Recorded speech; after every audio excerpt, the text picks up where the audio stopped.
Eminent institute के YouTube channel पर आपका स्वागत है। हम पढ़ रहे हैं मोशन। मोशन में अभी हमने पहला पार्ट कंप्लीट किया है, वो क्या है? Linear motion. ठीक है, जितनी बात हुई है आपसे मोशन को लेके वो एक रैखिक मोशन की बात हुई, रैखिक गति, सरल रेखा में मोशन हो रहा था। ठीक, आज हम मोशन के अदर पार्ट पे भी बात करेंगे। तो सबसे पहले हम किस पर बात करते हैं? Rotational motion. ठीक है, आज रोटेशनल मोशन क्या होता है, इसको क्या बोला जाता है? घूर्णन गति। घूर्णन गति मतलब जैसे कोई चीज अपने ही अक्ष पर एक ही बिंदु पर घूम रही है। जैसे देखो, ये मेरे हाथ का क्या है? मार्कर। ये अगर यहीं पे ऐसे घूम रहा है गोल गोल, तो ये क्या हुआ? घूर्णन कर रहा है, अपनी जगह से नहीं हिला है, सेम उसी बिंदु पर है और इसके बाद ये घूम रहा है। तो इसको क्या बोला जाता है? घूर्णन गति। जैसे पृथ्वी क्या होती है? पृथ्वी की घूर्णन गति होती है, 24 घंटे में वो अपने अक्ष पर एक बार घूमती है ऐसे, जिसकी वजह से दिन और रात होते हैं। तो ये होती है घूर्णन गति। आपका जो दरवाज़ा होता है एक अक्ष पे होता है, ये क्या होता है? एक अक्ष होता है जिसमें से लगा हुआ होता है, और ये क्या? ये दरवाज़ा हुआ, पकड़ के ये हैंडल यहाँ पे रहता है, खोलते बंद करते हैं हम इसको। ठीक है, तो ये क्या होती है? घूर्णन गति। घूर्णन गति में क्या रहता है? अक्ष स्थिर होता है, वो एक निश्चित बिंदु पर घूमता रहता है। ठीक है, वहीं पे तो घूर्णन गति में जैसे दरवाज़ा, ये अक्ष हुआ, ये आपका पूरा क्या हुआ? दरवाज़ा हुआ। हम इसको खोलते और बंद करते हैं, ये उसी सिचुएशन में हमेशा बना रहता है, बस घूमता रहता है। इसमें सिर्फ ध्यान देने वाली बात क्या है कि हम अक्ष से जितना दूर जाते हैं तो उसे घुमाने के लिए उतने कम फोर्स की आवश्यकता होती है। हम अक्ष के जितना नज़दीक रहेंगे, एक्सिस के हम जितना नज़दीक रहेंगे, उसे खोलने और बंद करने के लिए उतनी ज़्यादा ताकत की प्रयोग करनी पड़ेगी।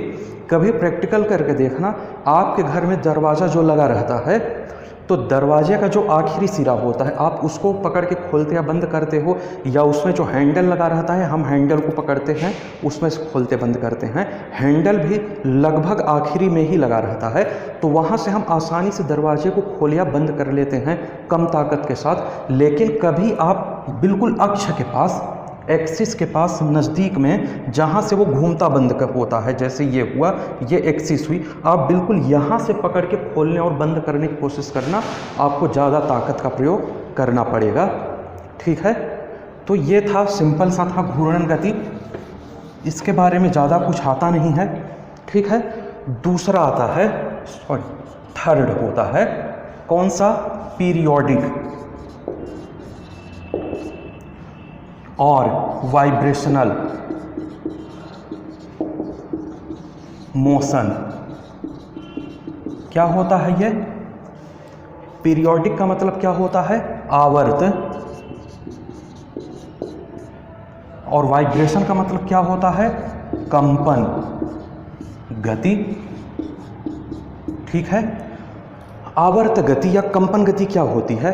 कंपन क्या होता है? पहले कंपन मतलब वाइब्रेट होना, उसी जगह पे बार बार आगे पीछे करना। ये हुआ, आ रहा है, जा रहा है, आ रहा है, जा रहा है।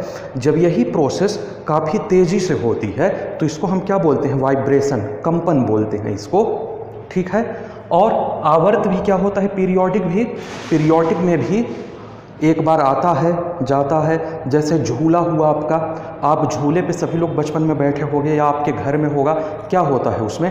धक्का देते हैं, एक बार पीछे जाता है, फिर क्या होता है? गुरुत्व बल के कारण आता है, फिर जो फोर्स से वो यहाँ आता है उसी फोर्स से फिर आगे जाता है, फिर पीछे आता है। तो ये पूरा क्या हुआ? एक आवर्त गति हुई।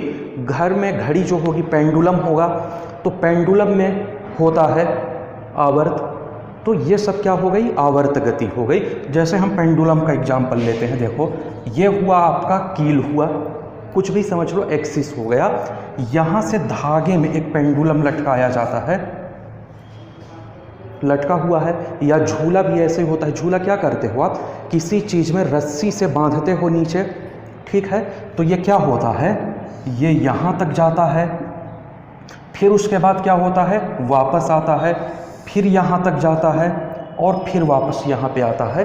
ये प्रोसेस आपकी बार बार चलती रहती है। इसको, ये जो बिंदु जहाँ वो मैक्सिमम ऊंचाई तक जाता है उसको क्या बोलते हैं, एक्सट्रीम। ठीक है, दोनों तरफ होता है ये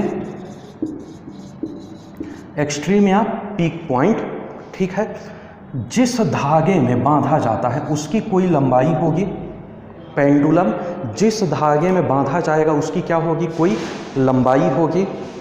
ठीक है, झूला जिस रस्सी में बांधा जाता है उस रस्सी की भी कुछ लंबाई होती है।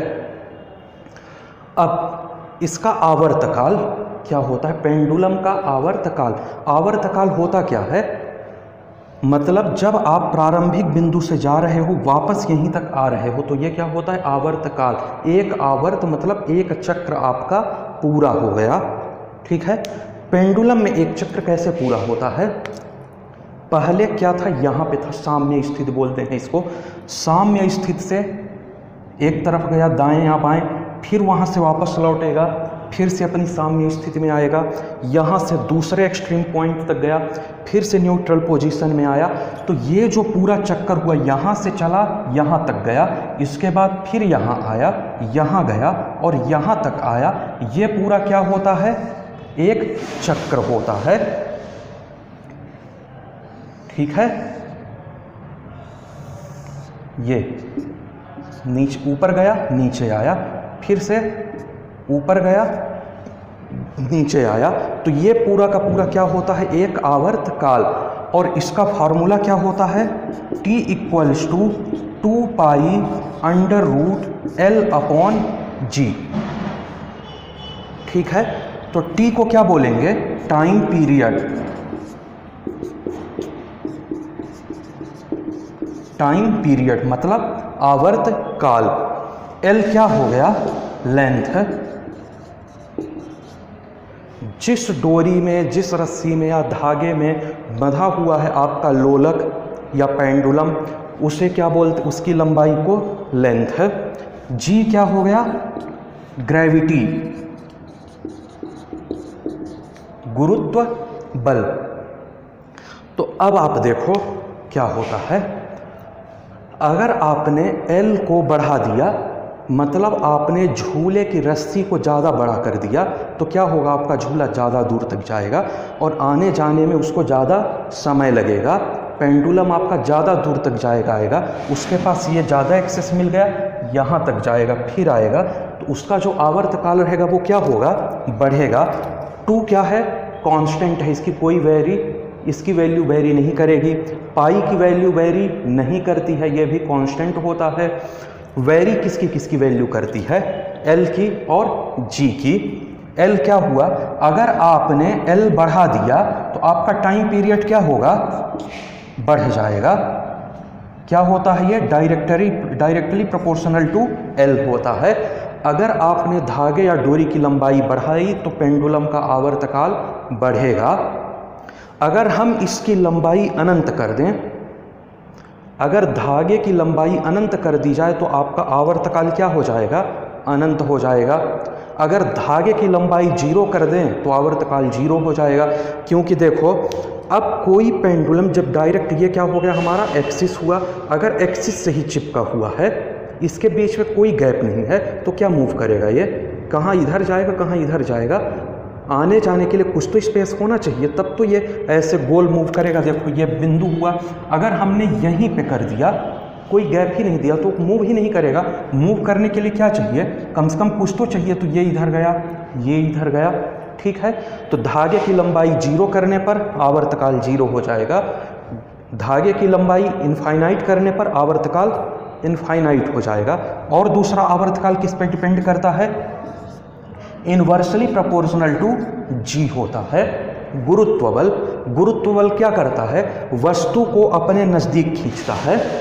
अगर हम किसी चीज़ को लटकाए हुए हैं यहाँ धागे में, तो वो अर्थ से, सरफेस से मिनिमम दूरी पर कहाँ पे होगी, सीधी रेखा में, अपनी साम्य स्थिति में अर्थ के सबसे नज़दीक होगी।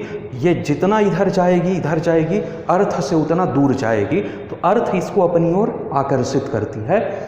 गुरुत्व बल जितना ज़्यादा होगा आवर्तकाल उतना कम होगा। 1/g है, इन्वर्सली प्रोपोर्शनल है, ठीक है, व्युत्क्रमानुपाती है।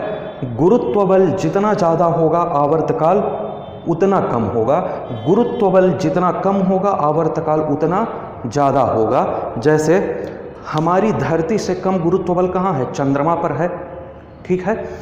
अगर आप सेम पेंडुलम को धरती पर पीरियोडिक मोशन में ले जाते हो तो उसको एक चक्कर पूरा करने में या एक आवर्त पूरा करने में जो टाइम लगेगा, उसी वजन का पेंडुलम उसी हाइट का उसी लंबाई के डोरे में बांध के आप इसको चंद्रमा पर ले जाओगे तो चंद्रमा का गुरुत्व बल कम होने की वजह से आपका आवर्तकाल क्या होगा? बढ़ जाएगा, ठीक है। तो ये 2 पॉइंट हैं, याद रखना। आवर्तकाल का फार्मूला क्या होता है? 2π√L/g होता है। लेंथ बढ़ने पे आवर्तकाल बढ़ेगा, लेंथ घटने पे आवर्तकाल घटेगा। गुरुत्व बल बढ़ने पे आवर्तकाल घटेगा, गुरुत्व बल घटने से आवर्तकाल बढ़ेगा, ठीक है। तो ये तो हो गया हमारा पीरियोडिक मोशन।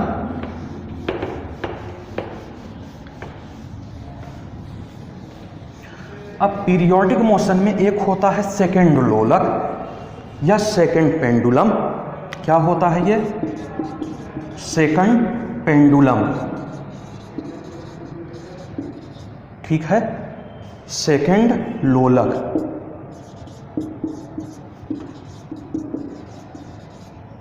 ठीक है, सेकंड, दूसरा नहीं, जो सेकंड की काउंटिंग करता है, जो हमारी घड़ियों में होता है, उसका आवर्तकाल कितना होता है, ठीक है। डायरेक्ट क्वेश्चन आए हैं एग्जाम में सीधे सीधे कि जो सेकंड पेंडुलम होता है उसका आवर्तकाल कितना होता है, कितना होता है बताओ। सेकंड पेंडुलम क्या होता है? जो सेकंड की काउंटिंग करता है। तो ये क्या हुआ, एक बार यहाँ गया, यहाँ आया, तो यहाँ से यहाँ तक जाने और आने में 1 सेकंड, मतलब इसका एक साइड का जो पीक होता है वहाँ तक जाने और वहाँ तक आने में 1 सेकंड, दूसरे साइड के पीक तक जाने में और आने में 1 second.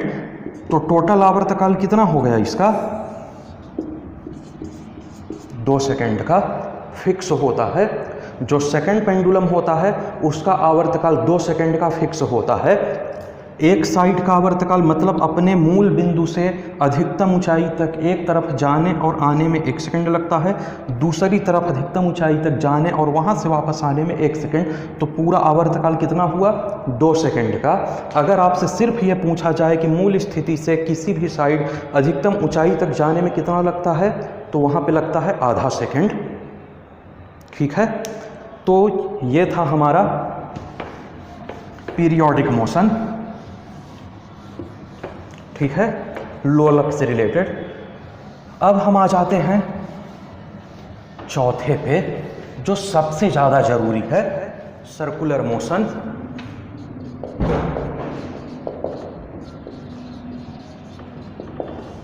Circular motion, circular motion मतलब वृत्तीय गति, ठीक है।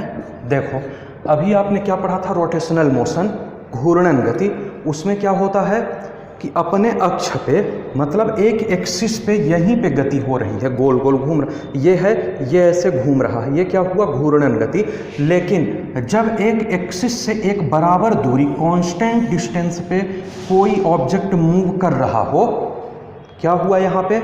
एक्सिस से एक कांस्टेंट डिस्टेंस पे कोई ऑब्जेक्ट मूव कर रहा हो तो वो क्या होती है? वृत्तीय गति, ठीक है। जैसे हम बचपन में क्या करते थे, एक धागे में कोई पत्थर बांध के घुमा रहे हैं, तो जहाँ पे हमने धागे को पकड़ लिया, पत्थर उससे एक निश्चित दूरी पे हुआ, वो डिस्टेंस बदल नहीं रही ना, सिर्फ क्या हो रहा है, वो इर्द गिर्द ऐसे घूम रहा है गोल गोल, उसी को क्या बोलते हैं? वृत्तीय गति, ठीक है। तो यहाँ पे ये जो डिस्टेंस होती है अक्ष से उसके घूर्णन पथ की, उसके गति का जो पथ होता है उसके बीच की दूरी क्या होती है? त्रिज्या, रेडियस, इसको क्या बोलते हैं? आर, ठीक है। तो ये होती है वृत्तीय गति। देखो यहाँ से ये हर जगह किसी भी बिंदु पे आप जाओ, कांस्टेंट डिस्टेंस है, स्थिति में इसके कोई परिवर्तन नहीं आ रहा है, तो ये होती है वृत्तीय गति, ठीक है। इसी को क्या बोला जाता है?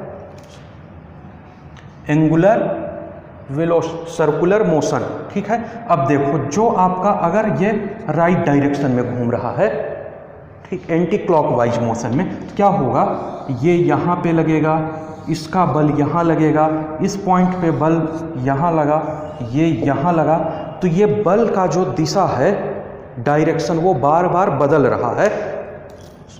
सेंट्रीफ्यूजल फोर्स क्या होता है, पत्थर अपने को बार बार बाहर की तरफ खींच रहा है और जो डोरी है वो उसको खींचे हुए है अंदर की ओर, लेकिन पत्थर की टेंडेंसी क्या है, वो बाहर जाना चाहता है।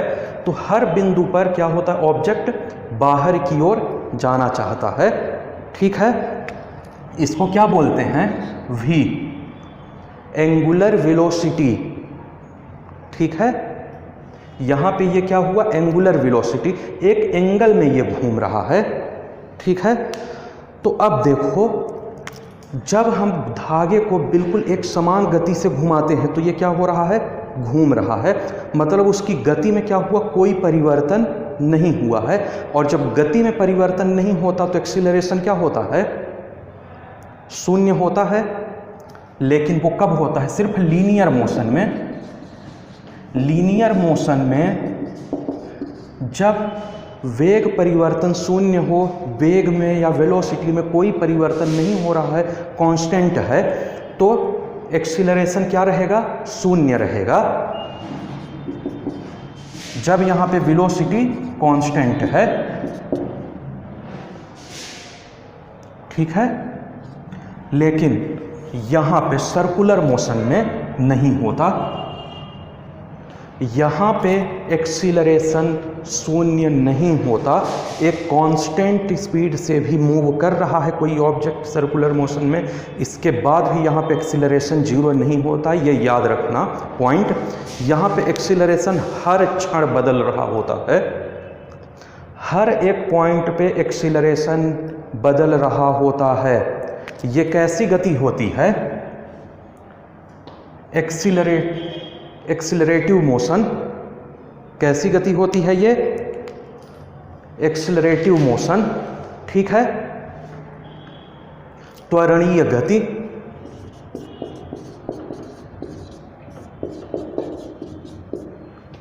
त्वरणीय, जबकि मोशन कैसा है, यूनिफॉर्म मोशन है, फिर भी ये त्वरणीय गति क्यों है, यहाँ पे एक्सीलरेशन क्यों चेंज हो रहा है, क्योंकि यहाँ पे देखो डायरेक्शन हर जगह पे बदल रहा है। जो आरोपित बल है, इस बिंदु पे देखो यहाँ पे लग रहा है, आप यहाँ से टेंजेंट बनाओगे तो इधर लगेगा, ये इधर लग रहा, हर एक बिंदु पर जो फोर्स, अप्लाइड फोर्स है, उसका जो डायरेक्शन है, वेलोसिटी का डायरेक्शन, वो बदल रहा है। और वेलोसिटी का डायरेक्शन बिना त्वरण के बदले नहीं बदल सकता। क्या है कि ये देखो, ये डायरेक्ट जा रही है कोई वस्तु सीधी रेखा में, अब आपको इसे रिवर्स करना है, पीछे लौटाना है, तो त्वरण बदलेगा, इधर टर्न करना है, त्वरण बदलेगा क्योंकि डायरेक्शन चेंज हो रही है। लेकिन जब एक लीनियर सीधी रेखा में होता है और एक कांस्टेंट वेलोसिटी से ये जा रहा है, तो यहाँ पर उसकी डायरेक्शन भी कांस्टेंट है, इसलिए यहाँ पे त्वरण क्या होता है, जीरो। त्वरण क्या होता है, एक वेक्टर क्वांटिटी होता है, सदिश राशि होती है। यहाँ पे क्या हो रहा है, यहाँ पे हर एक बिंदु पर वेलोसिटी चेंज हो रही है, डायरेक्शन चेंज हो रहा है वेलोसिटी का, और वेलोसिटी का डायरेक्शन बिना त्वरण में परिवर्तन किए नहीं हो सकता, इसलिए यहाँ पे हर बिंदु पे त्वरण बदल रहा है। ये कैसी गति हो जाएगी, सर्कुलर मोशन, त्वरणीय गति, बिना वेलोसिटी में चेंज किए यहाँ पे त्वरण बदलता रहता है। जबकि लीनियर मोशन में बिना वेलोसिटी के चेंज किए त्वरण में कोई भी परिवर्तन नहीं आता, ठीक है। चलिए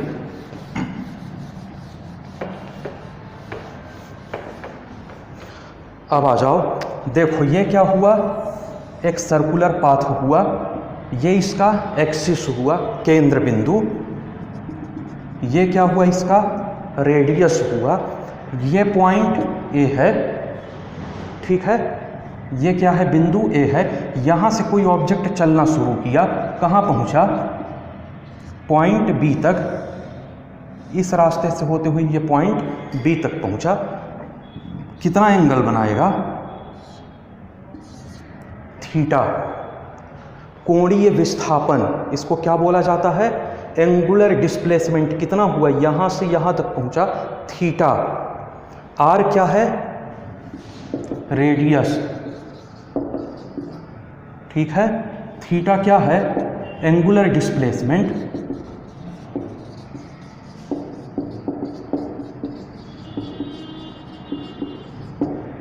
ठीक है। ए बिंदु से चलते हुए बी बिंदु तक ये पहुंचा। ये क्या है? Point O. ये क्या है? एस। एस को क्या बोलते हैं? विस्थापन, डिस्प्लेसमेंट। जब डिस्प्लेसमेंट को हम एंगल में मापते हैं तो उसको क्या बोला जाता है? एंगुलर डिस्प्लेसमेंट, ठीक है। और ये क्या है? अगर हम इसे वृत्त में बात करें तो ये क्या है? आर्क या चाप। इसी को क्या बोला जाता है? चाप भी बोला जाता है।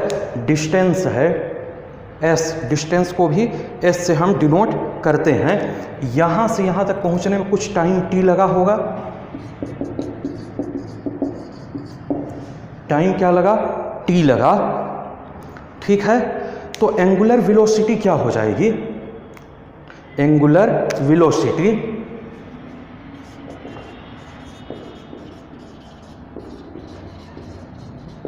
एंगुलर वेलोसिटी को हम किससे प्रदर्शित करते हैं? ओमेगा से। एंगुलर वेलोसिटी को हम ओमेगा से प्रदर्शित करते हैं। तो किस में हम मापेंगे? क्या हुआ? एंगुलर डिस्प्लेसमेंट क्या हुआ? ओमेगा।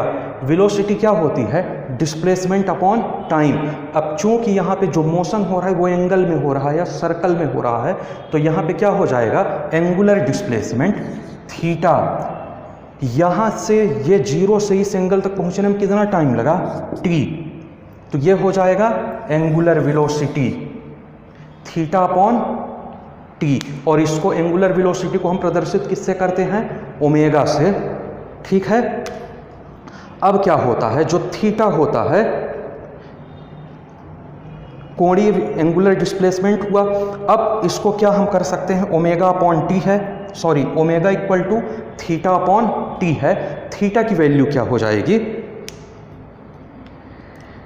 थीटा की वैल्यू क्या हो जाएगी? S upon T. ये एस हुआ आर्क। थीटा इक्वल टू क्या हो जाएगा? S upon R, sorry T नहीं आर। चाप बटे त्रिज्या। कोण क्या होता है? चाप बटे त्रिज्या होता है।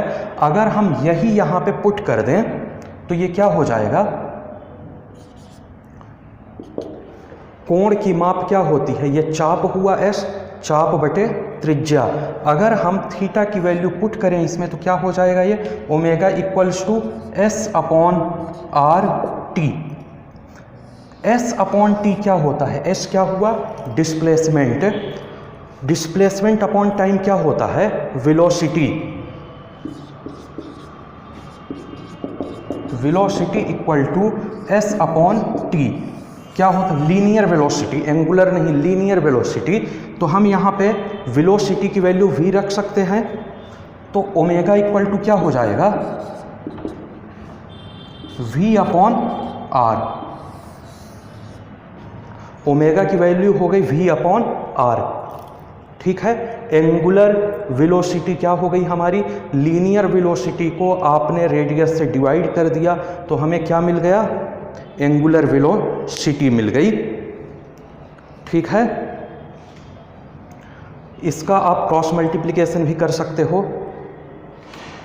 ये हो गया हमारा। अब ये हो गया हमारा एंगुलर वेलोसिटी। अब आगे आते हैं हम। ये आपने नोट कर लिया होगा, इसको मैं क्लियर किए दे रहा हूं।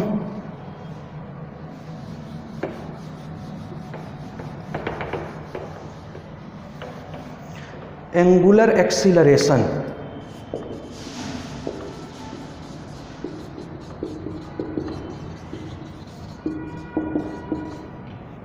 कोणीय त्वरण।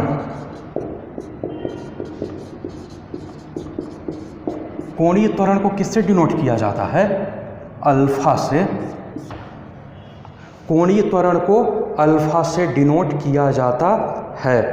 क्या होता है? कोणीय त्वरण की वैल्यू क्या हो जाएगी, एक्सीलरेशन अपॉन आर। क्या था वहां पे, आपने क्या किया था, देखो जब आपने ओमेगा फाइंड किया था तो ओमेगा क्या आया था, v अपॉन आर आया था।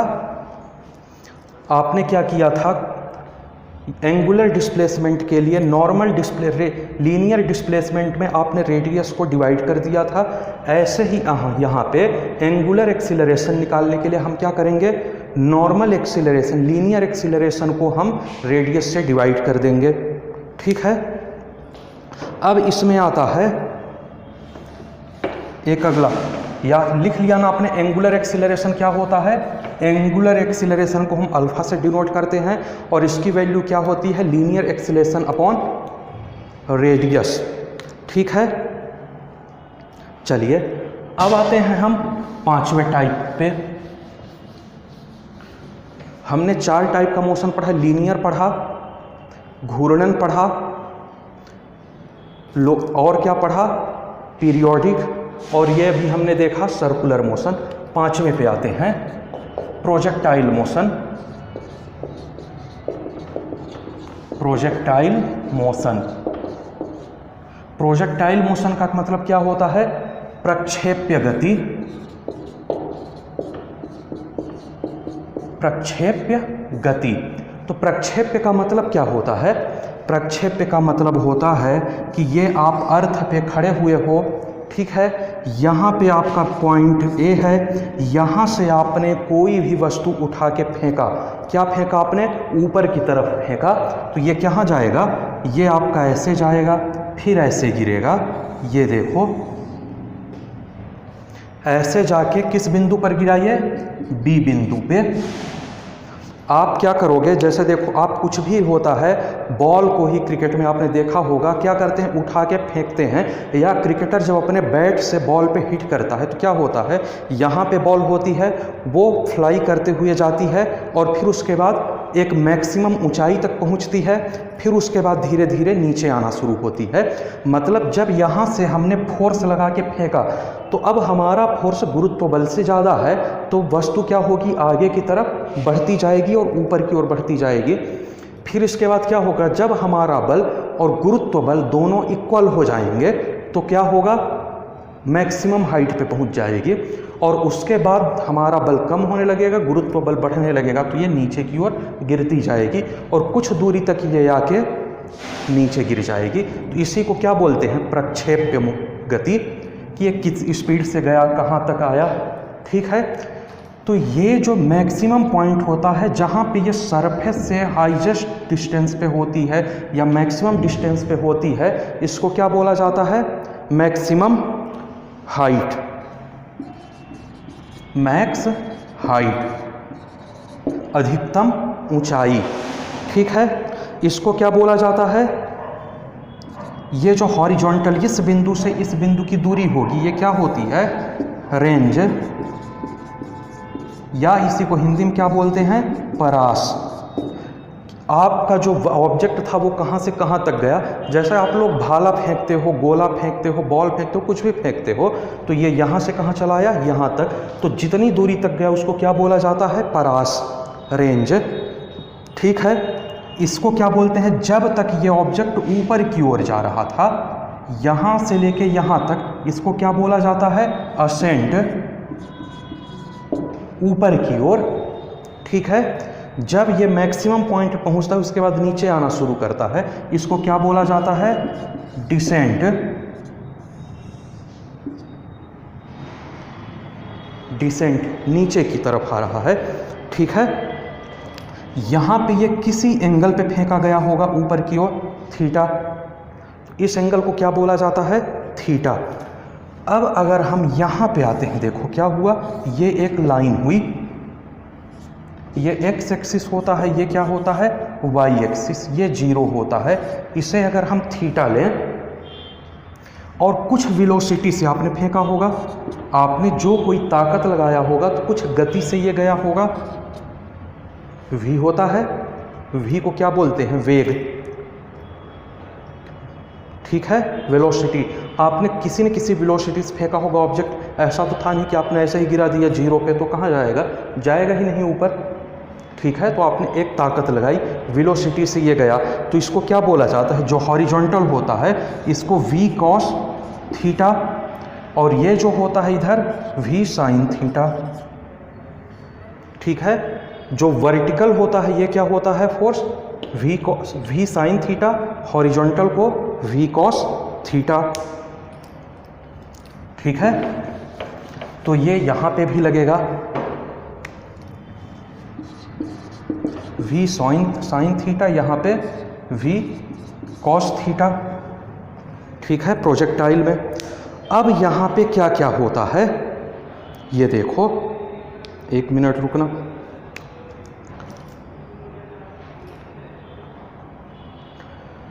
इसको यहाँ से यहाँ तक पहुँचने में, टाइम ऑफ एसेंट, अपने पीक तक पहुँचने में कितना समय लगेगा, टी ऑफ ए। यहाँ से लेके यहाँ तक पहुँचने में इसको क्या बोला जाएगा, time of ascent. Maximum height gain करने में जो टोटल टाइम लगेगा वो क्या होगा, v sin थीटा। और क्या होगा, गुरुत्व बल इसे नीचे की ओर खींच रहा है, तो ये कहाँ होगा, अपॉन में आ जाएगा g। ठीक है, दूसरा क्या होगा, अब ये ऊपर गया है तो नीचे भी आएगा। हमने पहले ही बात की थी कि कोई वस्तु को ऊपर जाने में, मैक्सिमम हाइट तक जाने में जितना टाइम लगता है उतना ही टाइम उसे अपने नीचे वाले बिंदु तक आने में फिर से लगता है, तो दोनों का टाइम क्या रहेगा, सेम रहेगा, अपॉन जी। तो टोटल टाइम ऑफ फ्लाइट, कितनी देर ऑब्जेक्ट हवा में रहा, टी एफ कर दो इसको, टोटल टाइम ऑफ फ्लाइट लिख, टी ये क्या हुआ, टाइम ऑफ असेंट, ऊपर जाने में लगा समय, या मैक्सिमम जितने समय तक ये ऊपर की ओर जा रहा था, जितने समय तक कोई ऑब्जेक्ट ऊपर की ओर जा रहा था, या मैक्सिमम पीक तक पहुंचने में जो टाइम लगा वो क्या होगा, v sin थीटा अपॉन जी।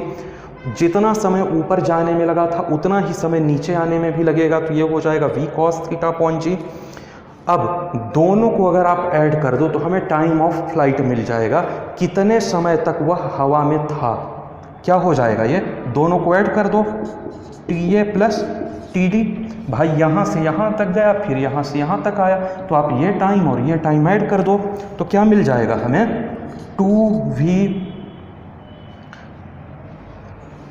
2v साइन, क्या हो जाएगा ये, T A equal to T D. Sorry, यहाँ पे क्या है, साइन थीटा लिख लो। क्या हुआ, दोनों बराबर समय लगते हैं, जितना टाइम यहाँ लगता है उतना ही यहाँ भी लगता है, तो ये 2v साइन थीटा अपॉन जी। ठीक है, इतना समय से इतने समय तक ये पूरा का पूरा कहाँ रहेगा, एयर में रहेगा। इसी को क्या बोला जाता है, टाइम ऑफ फ्लाइट को उड्डयन काल।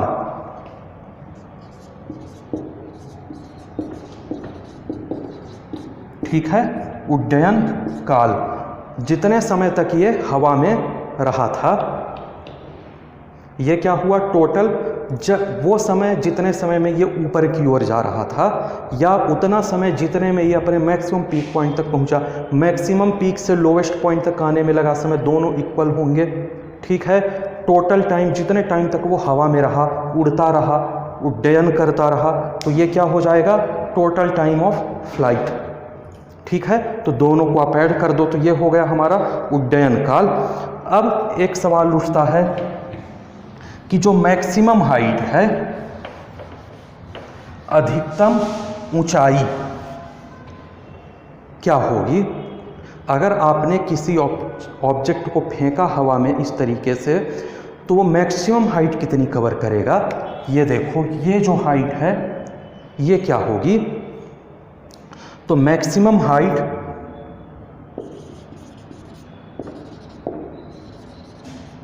क्या हो जाएगा, h मैक्स इक्वल टू क्या हो जाएगा, v square sine square theta upon g, 2g, sorry, h max हो जाएगा v square sine square theta upon 2g। v क्या है, जिस वेलोसिटी से आपने फेंका था जिस वेलोसिटी से वो इनिशियल पॉइंट से ऊपर की ओर गया था, ठीक है, वो हो गई वेलोसिटी। तो ये हो जाता है।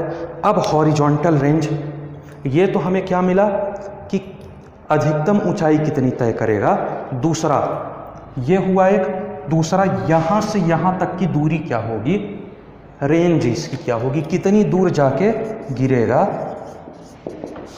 परास क्या होगी, आपने यहाँ से फेंका तो वहाँ तक कितनी दूर पहुँचेगा। तो इसका होता है v square sine 2 theta upon g। v square sine 2 theta upon g। v क्या हुआ, इनिशियल, यार इसको u का, जो भी मैंने शुरू से इसको v बोला है तो v ही ले लो, ठीक है। जिस वेलोसिटी से फेंका गया था वो वेलोसिटी का स्क्वायर, उसमें साइन 2 थीटा, ये क्या हुआ, थीटा। जिस ये क्षैतिज रेखा के साथ जो एंगल बनाते हुए गया था, ये जो एंगल होता है ये थीटा होता है, इसका मल्टी 2 थीटा कर दो साइन के साथ और इसके अपॉन में जी कर दो, इतनी ही दूरी तक ये जाएगा। अब देखो ये आपकी रेंज किन किन चीज़ों पे डिपेंड करती है। सबसे पहले तो डिपेंड कर रही है v स्क्वायर पे और g पे और थीटा पे, 3 पे ये वेरी कर रही है। तो g पे, अब धरती पे आप हो तो धरती का गुरुत्व बल तो हर जगह स्थिर रहेगा, जहाँ पे गुरुत्व कम होगा वहाँ पे आप कोई चीज़ फेंकोगे तो ज़्यादा दूर तक फेंक पाओगे, जहाँ पे गुरुत्व ज़्यादा होगा वहाँ पे कोई चीज़ आप फेंकोगे तो वो जल्दी कम दूरी तय करेगी, ठीक है। जितना वेलोसिटी आप दोगे, उसे जितना वेग दोगे उतनी दूरी तक जाएगी, जितना वेग दोगे उतनी दूरी तक जाएगी। जैसे जब गोला फेंकते हैं कई बार बिना दौड़े, या तो क्या करता है जो फेंकने वाला होता है वो क्या करता है, 2-3 कदम दौड़ के आता है, इनिशियल मोमेंटम लेता है और उसके बाद फेंकता है ऐसे, ठीक है। 2-3 कदम दौड़ के क्या करता है, वो इनिशियल मूवमेंट लेता है और फेंकता है तो ज़्यादा दूरी तक फेंक पाया। या तो जब दौड़ने का मना रहता है तो क्या करता है, ये हाथ में लिया है, ठीक है, ऐसे घूमता है, ये 1, 2 और तीसरी बार पूरा घूम के और फिर फेंकता है। तो ये क्या ले रहा है, वो मोमेंटम ले रहा है, इसके साथ ये मोमेंटम ले रहा है। तो इनिशियल वेलोसिटी जितनी ज़्यादा होगी उतनी ज़्यादा दूरी तक ये जाएगा। गुरुत्व बल जितना कम होगा उतनी ज़्यादा दूर तक जाएगा, गुरुत्व बल जितना ज़्यादा होगा उतनी कम दूरी तक जाएगा। तीसरा इंपॉर्टेंट पॉइंट क्या होता है, ये थीटा। चलो आ जाओ, इस पर हम बात कर लेते हैं। थीटा पे, थीटा के साथ क्या है, साइन थीटा, साइन 2 थीटा। अब आपको पता होगा थीटा में 2 का मल्टीप्लाई हो जाएगा तो ये तो पूरा बन गया आपका एंगल साइन के साथ। साइन 0 की वैल्यू क्या होती है, ये देखो तरीका बता दे रहा हूँ। ये हुआ 0 डिग्री, 30 डिग्री, 45 डिग्री, 60 डिग्री और ये 90 डिग्री। जब हम साइन निकालते हैं तो आप क्या करोगे, साइन 0 का मान क्या होगा, आप कुछ मत करो, ये क्या है 0 है, 0/4 करके रूट लगा दो, यहाँ पे 1/4 करके रूट लगा दो, यहाँ पे 2/4, ये हुआ 3/4, ये हुआ 4/4, ठीक है। इनको सॉल्व करोगे तो ये क्या मिल जाएगा, ये तो 0 मिला, ये क्या मिल जाएगा 1/4 है तो 1 का अंडर रूट 1 रहेगा, 1 का स्क्वायर, सॉरी 1 का अंडर रूट, रूट वैल्यू क्या होगी, वर्गमूल क्या रहेगा 1 ही रहेगा।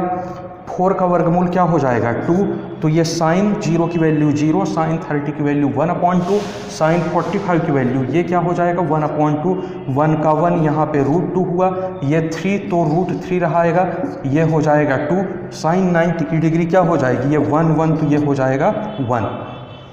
फिर इसके बाद क्या होता है, जब सेकंड में आता है साइन तो क्या होता है, निगेटिव होना शुरू कर देता है, ठीक है।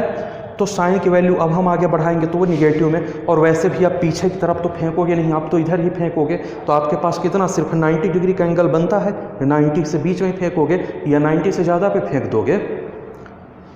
90 पे तो फेंक नहीं सकते, क्योंकि 90 पे फेंकोगे ऊपर जाएगा, सर पे गिरेगा, सर फट जाएगा। 90 से ज़्यादा पीछे फेंक दोगे पहले डिस्क्वालीफाई कर देगा। आपको आगे फेंकना है तो आप 90 से ज़्यादा पे फेंक नहीं सकते, ठीक है। तो 0 से 90 के बीच में ही फेंकोगे। तो इसमें देखो साइन की वैल्यू सबसे ज़्यादा कहाँ पे आ रही है,